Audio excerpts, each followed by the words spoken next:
باقی ارکان اگر آپ سے مس ہو گئے تو اس کے لیے تلافی ہے، لیکن اگر یہ مس ہو گیا وقوف عرفہ، آپ کا حج نہیں ہوا، دوبارہ کرنا پڑے گا۔ تو یوم عرفہ، اس کا روزہ حضرت ام المومنین کی اس روایت کے مطابق یہ 1000 روزے کے برابر ہے، اس کا بہت بڑا اجر ہے۔ اب آخر میں ایک علمی گفتگو ہے ہمارے علماء اور محدثین کے نزدیک، چونکہ آپ لوگ بھی علمی ہیں جو اس وقت ہمارے سامنے ہے، ہمارا آڈینس، تو یہ ایک علمی لیول پر، ایکڈیمک لیول پر یہ ڈسکورس ہے علمی، تو آپ کے فائدے کے لیے میں اختصار کے ساتھ بیان کرتا ہوں۔ اس کا عنوان یہ دلچسپ، کوائٹ انٹرسٹنگ، کہ آیا ذوالحجہ کے یہ 10 جو ایام ہیں یہ زیادہ فضیلت والے اہم ہیں یا ماہ رمضان المبارک؟ رمضان شریف کے بھی بڑے فضائل ہیں، تو ان دونوں میں سے کون سا اہم ہے؟ تو یہ ایک علمی بحث ہے ماشاءاللہ، بہت خوبصورت، تو اسے سماعت فرمائیں۔ 3 آراء ہیں اس میں، 3 ویوز۔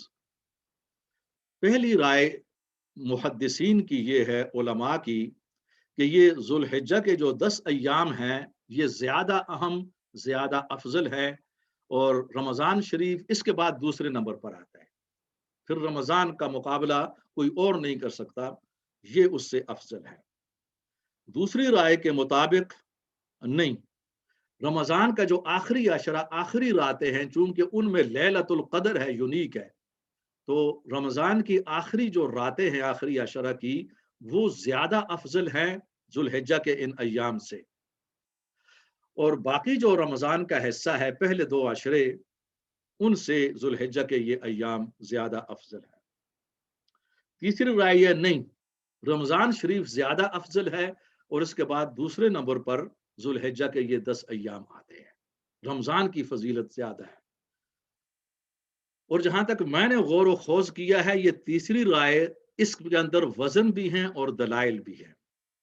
میں نے تمام آراء کو پڑھا ہے، پہلی 2 آراء کو، اور مجھے اس بات پر تعجب ہے کہ اس میں حافظ ابن کثیر، حافظ الذہبی، جو آج سے 700-800 سال پہلے یہ لوگ گزرے ہیں، بہت بڑا کام کیا ہے، تفسیر اور حدیث دونوں معاملات میں بڑی اتھارٹی ہیں، آپ نے ان کے نام سنے ہوں گے، تو یہ بھی یعنی یہ کہ رمضان کی آخری راتوں کو مستثنا کر کے باقی رمضان پیچھے، لیکن جب میں نے دلائل کا موازنہ کیا تو آپ یقین کیجئے کہ دلائل رمضان المبارک کے حق میں آتے ہیں، جس کو اتنا کوالٹی آف آرگیومنٹس، آرگیومنٹس کا ایک معیار ہوتا ہے، جس کو دیکھیں نا، سپریم کورٹ میں جب کیس جاتا ہے تو جو ججز ہوتے ہیں تو وہ کوالٹی آف آرگیومنٹس کو دیکھتے ہیں، وہ اس بات کو نہیں دیکھیں گے کہ وکلاء میں سے کون سا وکیل زبان کتنی بہترین بولتا ہے، خطیب کتنا بہترین ہے، گرامر کے لحاظ سے کس کی اردو یا انگلش زیادہ معیاری ہے، اس کو کاؤنٹ نہیں کیا جاتا،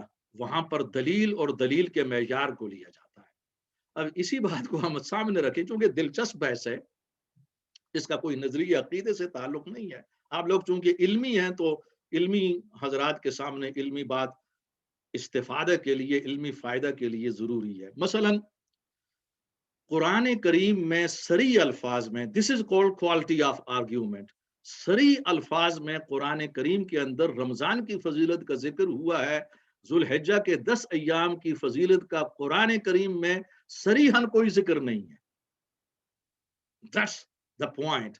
دلیل کی دنیا میں اس کو دلیل کہا جاتا ہے کہ دستور کے اندر جس چیز کو صریحاً ذکر کر دیا جائے، اس کے مقابلے میں دوسری چیز صریحاً ذکر نہیں ہوتی کانسٹیٹیوشن میں، جج یا وکلاء اس کی انٹرپریٹیشن کرتے ہیں، personal analogy, it has been proved through your personal analogy, your قیاس، اور وہ لیسر ہوتی ہے بنسبت اس چیز کے جو کانسٹیٹیوشن میں کلیئرلی ڈیفائن کی گئی ہو، ہاں، اور اس میں فرق ہوتا ہے، اور یہاں وہ فرق آ جائے، کیونکہ قرآن سب سے اہم ہے، سب سے اہم کتاب ہے قرآن کریم، اور اس میں جس چیز کا مثلا شہر رمضان الذی انزل فیہ القرآن، رمضان وہ مہینہ ہے جس میں قرآن نازل کیا گیا، من شہد منکم الشہر فلیصمہ، تو لہٰذا جو بھی اس مہینہ کو پائے گا صحت کی حالت میں، وہ کے روزے رکھے، اور رمضان کے روزوں کا بھی قرآن میں صریحاً ذکر ہے، جبکہ ماہ ذوالحجہ کے جتنے بھی روزے ہیں وہ سب کے سب نفلی ہیں،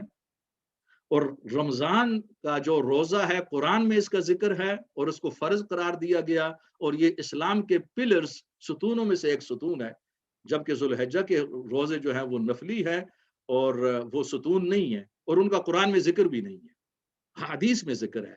لیکن جس چیز کا قرآن میں صریحاً ذکر آ جائے، اور دوسری وہ چیز ہے کہ جس کا قرآن میں ذکر نہیں یا احادیث میں ہے، اس کا درجہ نیچے ہو جاتا ہے، دیٹس ایگریڈ اپون۔ یہ ان پرنسپلز میں سے ایک ہے کہ پوری امت نے انبیاء سمیت اس پر اتفاق کیا، دیر از نو ڈیفرنس۔ اب اسی کو دیکھیں، یہ تو متفق علیہ جس کو اتنا ایگریڈ اپون دلیل ہو گئی۔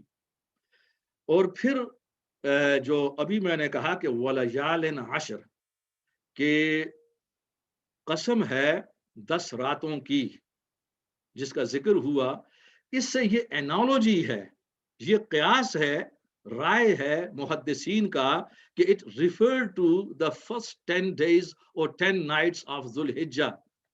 That's entirely based on their personal analogy and we call it ijtihad. اور اس کا بعض محدثین کے نزدیک وَلَيَالٍ عَشْرٍ سورۃ الفجر کے اندر جو 10 راتوں کی قسم کھائی گئی ہے، اس سے مراد رمضان کی آخری 10 راتیں بھی ہو سکتی ہیں، اس طرف بھی جاتی ہے یہ بات۔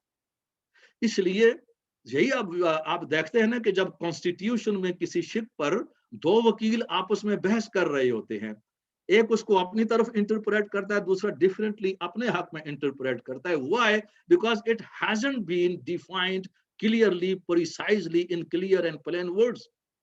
یہی وجہ ہے کہ وَلَيَالٍ عَشْرٍ، قسم ہے 10 راتوں کی۔ اس میں نبی علیہ السلام نے یہ نہیں فرمایا کہ 10 راتوں سے مراد ذوالحجہ کی 10 راتیں ہیں، یہ محدثین کا اجتہاد ہے، اور بعض محدثین اسے رمضان کی طرف بھی لے گئے، ذوالحجہ کی طرف نہیں جاتی۔ یہ نا اس پوائنٹ کو بھی آپ نوٹ کر لیں، پوائنٹ از نوٹیبل۔ پھر اس کے اندر جب ہم ابھی میں نے 2 روایتیں بیان کی ذوالحجہ کے روزوں کی اور ان کے اجر کی، لیکن جب ہم رمضان کے روزے کا اجر دیکھتے ہیں تو وہ بہت زیادہ ہے۔ اب یہاں پر یہ کہ پہلے سال و آئندہ سال کے گناہ معاف، یا حضرت ام المومنین کی حدیث کے مطابق کہ 1000 روزوں کے برابر ہے، جبکہ رمضان کے سلسلے میں ہم دیکھتے ہیں تو ثواب اتنا زیادہ ہے۔ حضور فرماتے ہیں کہ ابن آدم کا ہر نیک عمل 10 گنا سے لے کر 700 گنا تک، اور بعض اوقات اس سے بھی زیادہ بڑھتا رہتا ہے عام حالات میں، لیکن روزہ اس سے مستثنا ہے۔ الصوم لی وانا اجزی بہ، روزہ خصوصاً رمضان کا روزہ یہ میرے لیے ہے اور میں خود اس کی خصوصی جزا دوں گا۔ اور یہ حدیث قدسی ہے، اس میں اللہ خود ڈائریکٹ فرما رہا ہے، حدیث قدسی ہے رمضان کے بارے میں، رمضان کے روزے کے بارے میں۔ اور یہ شان، یہ اجر جو ہے نا وہ ذوالحجہ کے پہلے 10 ایام کے روزوں کے متعلق نہیں ہے۔ اور رمضان کے روزے کے بارے میں یہ بھی ہے کہ وہاں پر تو یہ ہے نا کہ وہ روزے نفل ہیں اور وہ بہت بڑا اجر ثواب ہے، 2 سال کے گناہ معاف ہو جاتے ہیں، یا ایک روزہ 1000 روزے کے برابر ہے۔ یہاں پر یہ ہے کہ جس شخص نے اخلاص کے ساتھ روزہ رکھا، من صام رمضان ایمانا و احتسابا، تو اس کے تمام زندگی کے گناہ معاف، غفر لہ ما تقدم من ذنبہ، تمام زندگی کے گناہ معاف۔ واضح فرق ہے۔ اچھا، پھر اس سلسلے میں ایک اور حدیث ہے کہ جس شخص نے رمضان کا روزہ بغیر عذر کے جان بوجھ کر ایک روزہ بھی چھوڑ دیا، اگر وہ ساری عمر بھی تلافی کے طور پر بغیر کسی انقطاع کے وداؤٹ اینی بریک ہر روز پوری عمر وہ روزے رکھتا رہے، وہ تلافی نہیں ہو سکتی ایک روزے کی جو رمضان کا۔